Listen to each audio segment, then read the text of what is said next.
আসসালামু আলাইকুম সবাইকে। ভালোবাসার আশ্রয় গল্পের 5 নাম্বার পার্ট। তো বেশি কথা না বলে চলুন গল্প শুরু করা যাক।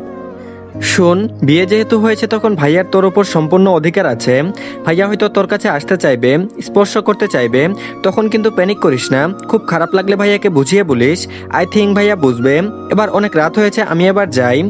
বান্ধবীর কথা শুনে আদ্রিজা বুক থেকে সরে মাথা নেড়ে সম্মতি জানালো, কিন্তু ভয় তার লাঘব হলো না। প্রিয়তা স্বস্তির শ্বাস ফেলে আদ্রিজাকে ভরসা দিয়ে উঠে দাঁড়ালো, এগিয়ে গেল দরজার দিকে। দরজা পেরোতেই সম্মুখীন হলো রুদ্ধর।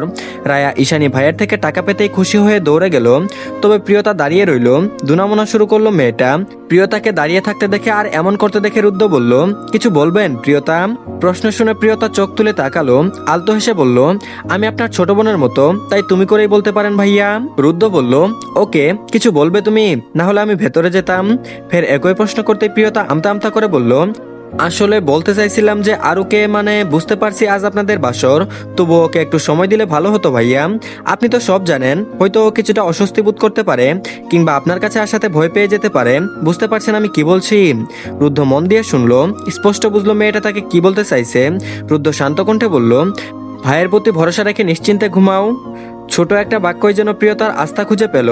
মুখে হাসি ফুটলো মেয়েটার। পাশ কাটিয়ে চলে যেতে নিল, তখন ভেসে এলো রুদ্ধর শান্ত নির্মল কণ্ঠস্বর। তারপর বলল, এতগুলো দিন আদ্রিজার পাশে থেকে তাকে ভরসা দেওয়ার জন্য, তাকে আগলে রাখার জন্য ধন্যবাদ প্রিয়তা। প্রিয়তা স্থির দাঁড়িয়ে পড়ল। ছেলেটা তাকে ধন্যবাদ দিচ্ছে। পিছনে তাকিয়ে মুখে হাসি প্রসারিত করে জবাবে বলল, ও আমার বান্ধবী কম বোন বেশি, আর বোন হয়ে পাশে থাকবো, এটাই স্বাভাবিক তাই না ভাইয়া? আর হ্যাঁ, আপনিও আজীবন পাশে থাকেন মেয়েটার, যত্নে রাখবেন আমার বোনকে, না হলে কিন্তু আপনাকেও আমি জাহান্নামের টিকিট ধরিয়ে দিব। বলে হাসতে হাসতে সম্মুখে ফিরে চলে গেল। রুদ্ধ নিজেও কিঞ্চিত হাসলো প্রিয়তার হুমকি শুনে। তারপর সম্মুখে ফিরে দরজা ঠেলে ভেতরে প্রবেশ করলো। দরজা লক করে সম্মুখে তাকাতেই দেখলো বিছানার মাঝে ভীত সন্তুষ্ট হয়ে বসে থাকা এক রমণী, যাকে কিছু মুহূর্ত পূর্বে সে একান্ত নিজের করে নিয়ে এসেছে। রুদ্ধ কথাবিহীন এগিয়ে গেল।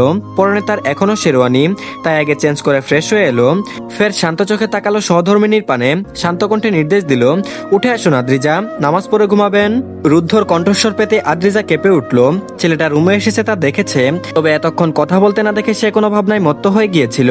আজ্ঞা পালন করতে বিছানা ছেড়ে নেমে এসে নতমস্তকে দাঁড়ালো। রুদ্ধর চোখ নিবিষ্ট বউতেই পুনরায় নির্দেশ দিল, জায়নামাজ নিয়ে বসুন। বলে হাতের ইশারায় দেখিয়ে দিল। আদ্রিজা ছোট্ট ছোট্ট কদম ফেলে সেদিকে এগিয়ে গিয়ে দুটো জায়নামাজ এনে বিছিয়ে দিয়ে নিজে একটার উপর গিয়ে দাঁড়ালো। রুদ্ধ এগিয়ে গিয়ে তার পাশে দাঁড়ালো। তারপর দুজন জায়নামাজে বসে নামাজ পড়া সম্পূর্ণ করে উঠে এলো। আদ্রিজা জায়নামাজ দুটো সুন্দর করে গুছিয়ে যথাস্থানে রেখে এলো। রুদ্ধ এগিয়ে তার ড্রয়ার থেকে একটা জিনিস নিয়ে আদ্রিজার সম্মুখে এসে উপস্থিত হলো।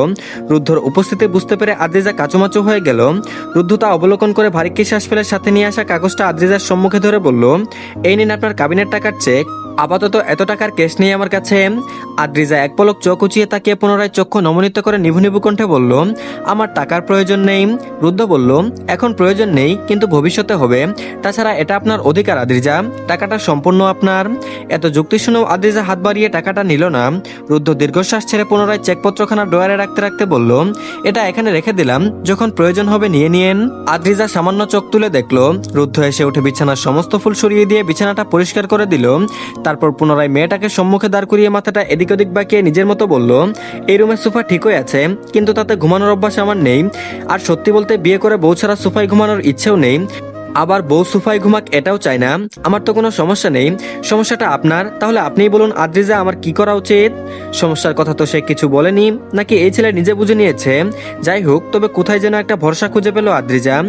আতঙ্ক কিছুটা হলেও প্রশমিত হলো, তবে নিজের উপর লজ্জা হলো, পাশাপাশি হীনমন্যতা তৈরি হলো। বিয়ে, এই রাত নিয়ে সবার নিশ্চয়ই অনেক স্বপ্ন থাকে, আশা থাকে। এই লোকটারও আছে নিশ্চয়ই, কিন্তু তার কারণে আজ সব খারাপ হয়ে যাচ্ছে। নিশ্চয়ই ছেলেটা না বললেও তার উপর রেগে যাচ্ছে।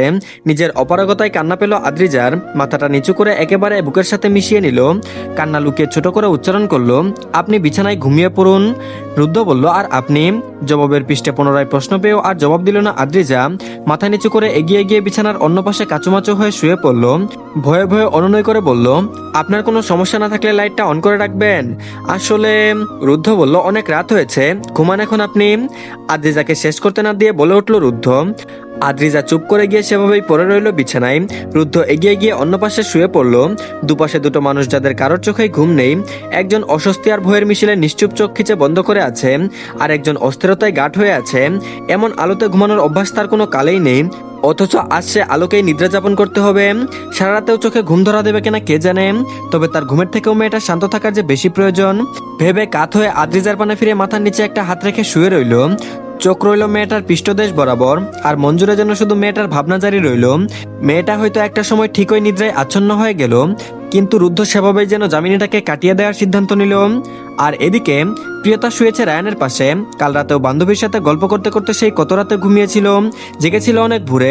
আজও কত রাত হয়েছে, অথচ চোখে ঘুম ধরা দিচ্ছে না এক বিন্দু। আসবেই বা কি করে? হঠাৎ করে অন্য বিছানায় কারো পাশে তার ঘুম আসে না। এর মাঝে আবারও জলের তেষ্টা পেল। তড়িৎ উঠে বসলো বিছানায়। বিছানা থেকে নেমে টেবিলের উপর রাখা পানির পাটটার দিকে এগিয়ে গেল, কিন্তু পানির দিশা পেল না। ভারী বিরক্ত হলো এতে প্রিয়তা। রায়াকে ডাকতে যাবে, কিন্তু মেয়েটার গভীর ঘুম আর ভাঙাতে ইচ্ছে হলো না।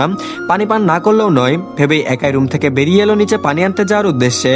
আসার সময় যতটুকু চিনেছে সেই মোতাবেক এগিয়ে চললো। করিডোর বেয়ে এগিয়ে সিঁড়ি বেয়ে নামতে লাগলো। হলরুম যেন অন্ধকার হয়ে আছে। রাত গভীর হওয়াতে সবাই এখন ঘুমিয়ে পড়েছে বোধহয়। প্রিয়তার সাথে করে ফোনটাও আনেনি, তবুও পথ চলো যদি পানির দেখা মেলে এই আশায়। তবে সিঁড়ির শেষ প্রান্তে আসতেই আকস্মাৎ কোনো একটা কিছুর সাথে ধাক্কা লেগে পড়ে যেতে নিল। তবে তার পূর্বে কেউ কাটিদেশ আঁকড়ে ধরলো। প্রিয়তা ভয়ে চোখ মুখ খিচে বন্ধ করে আছে। তাকে ধরে রাখা মানুষটা হঠাৎ ফোনের ফ্ল্যাশ অন করে মুখের ওপর ধরে গম্ভীরভাবে বলল, মিস প্রিয়, এত রাতে আপনি নিচে কি করছেন? সে নিচে পড়ে যায়নি বুঝতে পেরে আর কারো কণ্ঠস্বর শুনতে পেরে চোখ মেলে তাকালো। তবে মুখের উপর আলো পড়ায় পুনরায় চোখ বুজে নিল। তার খেয়াল হতে লোকটা ফ্ল্যাশ অন্যদিকে ঘুরিয়ে প্রিয়তাকে সোজা করে দাঁড় করিয়ে দিল। প্রিয়তা সোজা হয়ে তাকে বুকে থুতু ছিটালো। তারপর সম্মুখে তাকিয়ে রোনাককে দাঁড়িয়ে থাকতে দেখে ধমকে উঠল। তারপর বলল, এই আপনি দেখে চলতে পারেন না? আরেকটু হলেই তো ভয় আর ব্যথায় পাগর পার হয়ে যেতাম। বাপরে, বেঁচে গেলাম আজকে। প্রিয়তার বাক্য শুনে রোনাক ভ্রুকুচকে তাকালো। মেয়েটা এমনভাবে বলছে যেন সে ইচ্ছে করে ধাক্কা দিয়েছে। সে তো নিজেও অন্ধকারের মাঝে উপরে উঠছিল, অভ্যাস থাকায় তার কোনো সমস্যাই হচ্ছিল না। কিন্তু এই মেয়ে আসাতেই তো ঘটনাটা ঘটলো। তবুও বাড়ির গেস্ট বিদায় শান্তস্বরে ফের বলল, অন্ধকারে কি করছেন? কিছু প্রয়োজন আপনার? শান্তস্বর শুনে প্রিয়তা কিছুটা নরম হয়ে এলো। মনে পড়লো তখন আদ্রিজাকে রেখে আসার সময় রায়ের রুম খুঁজে পাচ্ছিল না, এদিক সেদিক উকি মেরে দেখছিল। তখন এই ছেলেটা এসে সাহায্যের হাত বাড়িয়ে দিয়েছিল। যখন সে বলল সে রুম খুঁজে পাচ্ছে না, তখন এই ছেলেটা তাকে রায়ের রুম পর্যন্ত দিয়ে এসেছিল। ভেবে নিজেও নরম সরে পানির পাটটা দেখিয়ে বলল, আমার খুব পানির তেষ্টা পেয়েছে, কিন্তু পোটে একটুও পানি নেই, পানি নিতে এসেছিলাম, ভুল করে ফোনটাও আনিনি। জবাব পেয়ে রুনাক কথা বাড়ালো না। প্রিয়তার হাত থেকে পানির পাটটা নিয়ে এগিয়ে গেল কিচেনের দিকে। পিছু পিছু এগিয়ে গেল। রুনাক পটে পানি ভরে প্রিয়তার দিকে এগিয়ে দিল। প্রিয়তা পটটা নিয়ে আগে নিজের গলা ভিজিয়ে নিল, তারপর রুনাকের উদ্দেশ্যে কৃতজ্ঞতা জানিয়ে বলল, ধন্যবাদ বান্ধবীর দেবর। অদ্ভুত সম্বোধন শুনে রুনাকের চোখ ছোট হয়ে এলো। এই বিষয়ে কথা না বাড়িয়ে বলল, আপনাদের কি বাসা ঢাকাতেই? আর কি করেন আপনি? প্রিয়তা বলল, আমরা ধানমন্ডিতে থাকি, আর আমি এবার অনার্স তৃতীয় বর্ষে পড়ছি আদ্রিজার সাথে, সেম ইউনিভার্সিটি। জবাব পেয়ে দুজনেই নীরব হয়ে গেল। সেই নীরবতা ভেঙে প্রিয়তা শুধিয়ে বলল, তা আপনি কি করেন বান্ধবীর দেবর? ভাইয়ের মতোই রাজনীতি করেন নাকি? পুনরায় একই সম্বোধন শুনে রুনাক কি রিয়াকশন দিবে বুঝলো না।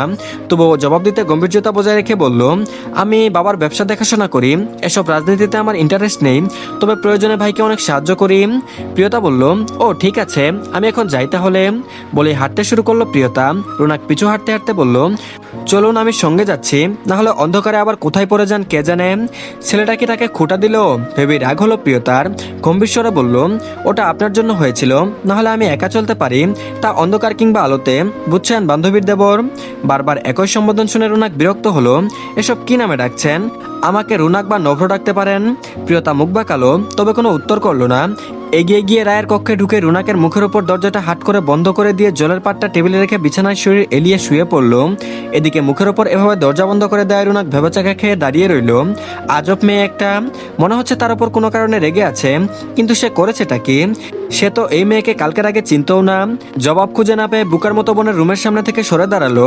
নিজের রুমে গিয়ে বিছানায় শরীর এলিয়ে দিয়ে জবাব খোঁজার বৃথা চেষ্টা চালালো। তাতে সফল হলো কিনা কে জানে। তবে সময় পেরোতেই ঘুমের দেখা মিলতেই চোখ বুজে নিয়ে নিদ্রায় তলিয়ে গেল ছেলেটা।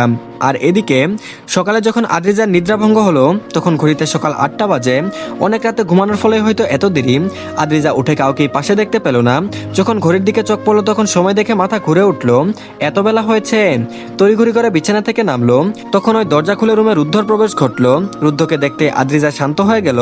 রুদ্ধ আদ্রিজাকে খেয়াল করে শান্ত স্বরে বলল, আপনি উঠে পড়েছেন? তাহলে যান, ফ্রেশ হয়ে আসুন, নিচে যেতে হবে আপনাকে। আপনাকে? আদ্রিজা তখনও মাথা নিচু করে দাঁড়িয়ে জিভ দ্বারা উষ্ঠ ভিজিয়ে মিনমিন করে বলল, আপনি আমাকে একবার ডেকে তুলবেন না? সবাই কি মনে করবে এখন? রুদ্র বাঁকা চোখে তাকালো বউয়ের পানে, কি বলতে চাইছে বোঝার চেষ্টা করলো। বুঝতেই চোখ সরিয়ে বলল, সেসব নিয়ে আপনাকে ভাবতে হবে না, যা বলেছি তাই করুন। গোসল সেরে আসলে ভালো হয়, অপেক্ষা করছি দ্রুত করুন। নির্দেশ শুনে আদ্রিজা আর অপেক্ষা করতে চাইল না, কিন্তু গোসল করলে তো পোশাকের প্রয়োজন হবে ভেবে পুনরায় বলল, আমার পোশাক? রুদ্ধ জবাব না দিয়ে নিজে এগিয়ে গিয়ে কাবার থেকে নিজের পছন্দসই একটা শাড়ি সহ পেটিকোট ব্লাউজ বের করে এখন আদ্রিজার সম্মুখে ধরলো। তারপর বলল, এখন এটা পরুন, আর কাবার্ডের এক পাশ জুড়ে আপনার সব ধরনের পোশাক রাখা আছে, যখন যেটা প্রয়োজন নিয়ে নেবেন।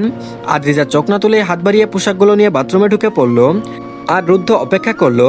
প্রায় 20 মিনিট পরে বের হলো আদ্রিজা। মাথার কেশ সিক্ত, চোখ মুখ স্নিগ্ধ লাগছে, ফর্সা মুখে 2-1 ফোঁটা পানির কণা লেগে কিছু কেশ কপাল জুড়ে এলোমেলো হয়ে আছে। এমন রূপ অবলোকন করে রুদ্ধ কতক্ষণ মুগ্ধ দৃষ্টিতে তাকিয়ে রইল অর্ধাঙ্গিনীর পানে। ইপসা তৈরি হলো এলোমেলো কেশগুলো কপাল থেকে সরিয়ে দিতে, কিন্তু সেই সময় যে এখনো হয়নি। তবে বেশিক্ষণ তাকিয়ে থাকতে ব্যর্থ হলো রুদ্ধ। প্রিয়তা আলতো নখ করে রুমে প্রবেশ করলো। রুদ্ধ চোখ সরিয়ে নিজেকে অন্য কাজে ব্যস্ত করে তুললো। প্রিয়তা এসে বান্ধবীর চুল সিক্ত দেখে মেয়েটাকে টেনে নিয়ে ড্রেসিং টেবিলের সামনে বসিয়ে দিয়ে রুদ্ধর উদ্দেশ্যে জিজ্ঞেস করলো, ভাইয়া আপনার হেয়ার ড্রায়ার আছে? প্রশ্ন শুনে রুদ্ধ তাকিয়ে প্রিয়তাকে সব দেখিয়ে দিল। প্রিয়তা সযত্নে বান্ধবীর চুলগুলো শুকিয়ে দিল, তারপর হালকা সাজিয়ে দিয়ে মাথায় শাড়ির আঁচলখানা তুলে দিল। এবার যেন মেয়েটাকে সত্যিই এক নতুন বউয়ের মতো দেখাচ্ছে। বউকে দেখে মুগ্ধ হয়ে রুদ্ধ সবার আড়ালে একটা হাত ঠেসে ধরলো ঠিক বুকের উপর। প্রিয়তা আদ্রিজাকে সাথে নিয়ে রুম থেকে বেরোতে উদ্যত হতে বলল, ভাইয়া আরুকে নিয়ে যাচ্ছি নিচে। রুদ্ধ বলল, চলো নিচে, আমিও আসছি। জবাব দিয়ে রুদ্ধ নিজেও পিছু ছুটল দুজনের। আদ্রিজার লজ্জায় অস্থিরতায় মাথা নিচু, তবে প্রিয়তাকে অনেকটা উচ্ছ্বাসিত দেখালো। সেই উচ্ছ্বাসে ভাটা পড়ল যখন তারা তিনজন সিঁড়ি বেয়ে নিচে নেমে মস্ত বড় হলরুমে আসলো। এত দেরিতে নতুন বউকে নিচে আসতে দেখে রুহানি বেগম কটাক্ষের স্বরে বলে উঠলেন, বাহ, নতুন বউ হয়ে এবেলা পর্যন্ত ঘুমিয়ে থাকতে লজ্জা লাগলো না বুঝি? চরিত্রের সাথে বুদ্ধিও নষ্ট নাকি তোমার মেয়ে? তো ধন্যবাদ সবাইকে। এই পার্টটি এই পর্যন্তই, পরবর্তী পার্টও দিয়ে দেওয়া হয়েছে, সবাই দেখে নেবেন। আর অবশ্যই সবাই চ্যানেলটিকে সাবস্ক্রাইব করে দিয়েন, আর ভিডিওতে অবশ্যই লাইক দিয়েন। তো ভালো থাকবেন সবাই, আল্লাহ হাফেজ।